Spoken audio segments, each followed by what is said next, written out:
Very interesting comment. This person, Ravin Singh, says, "Hello here. Let us know about the Mao Zedong times, how the people of China suffered, especially the Muslims. Come out, don't BS us. Okay, keep this to yourself. Stop yapping. This is your favorite half Chinese." I'm glad you asked, but I'm kind of confused. What is it that you want? Do you want me to talk about it, or do you want me to keep it to myself and stop yapping? I will go for option number one. So what happened? In 1949, the people of China won the revolution under the leadership of Mao and the Communist Party. And that is what happened. Now, first, let's look at how China was before, because it's very important to determine how it developed. China was a semi-feudal, semi-colonial state, and it was colonized by many other different nations, mainly Western imperial colonial powers. It is very important to know that in 1839, China was about 1/3 of the world's GDP. That's a rich country, right? In 1949, it was number 11 poorest country in the world. And then the people won that revolution. So it's very important to understand these kind of things, because China had been exploited so much that it went from 1/3 of world's GDP to number 11 poorest country in 1949. And now you understand why the people overthrew that former government who was corrupted by the West and did the bidding of the West and let the West exploit the Chinese people. The situation in China was so bad that you could be walking over the street and a child would be passing by and just drops there lifeless.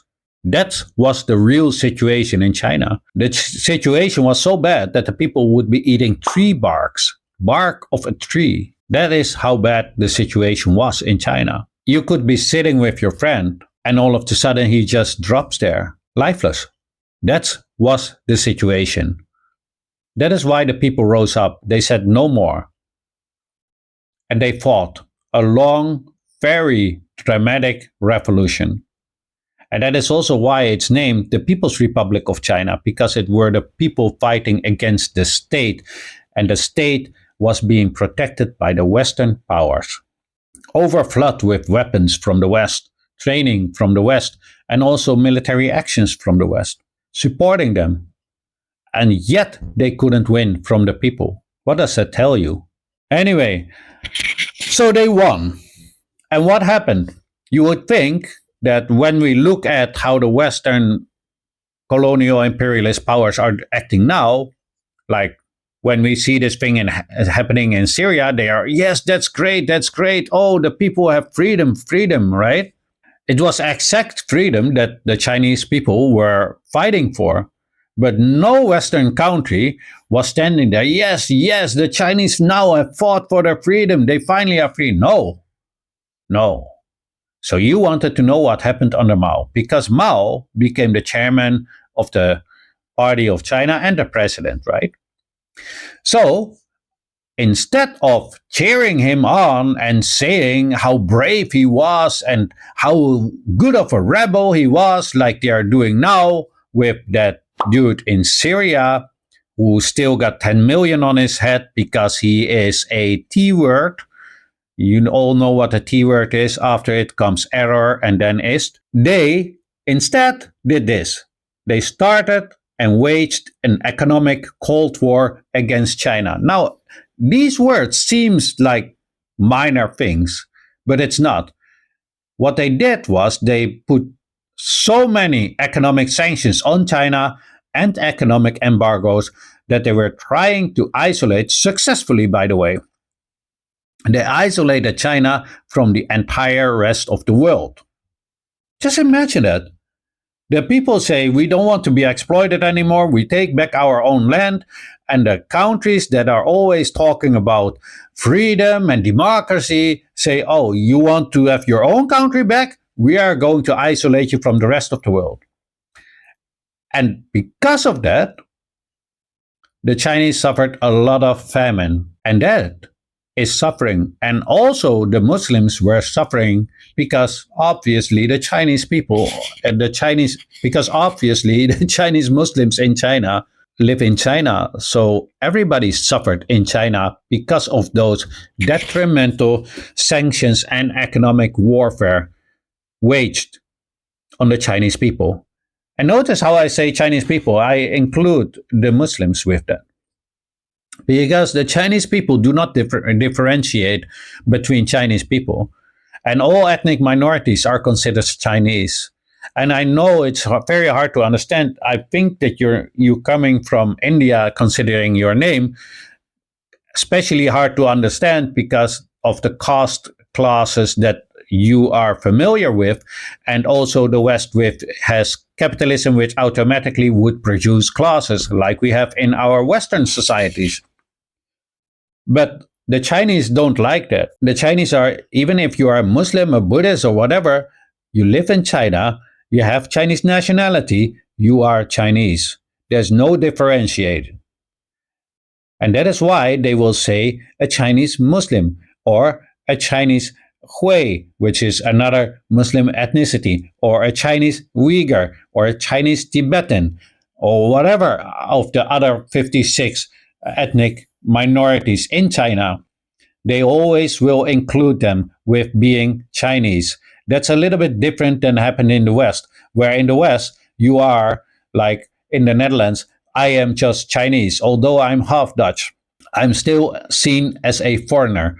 The Turkish and the Moroccan ethnicities, they are also being viewed as foreigners, not included as people of the land. Although the Turkish people and the Moroccan people were brought here after World War II to help rebuild this country, they are still not being seen as Dutch people. But that's for another video. So you wanted to know, and you didn't want me to BS you. So that's what happened. I'm not going to deny that Mao had also some bad policies. Yes, they had.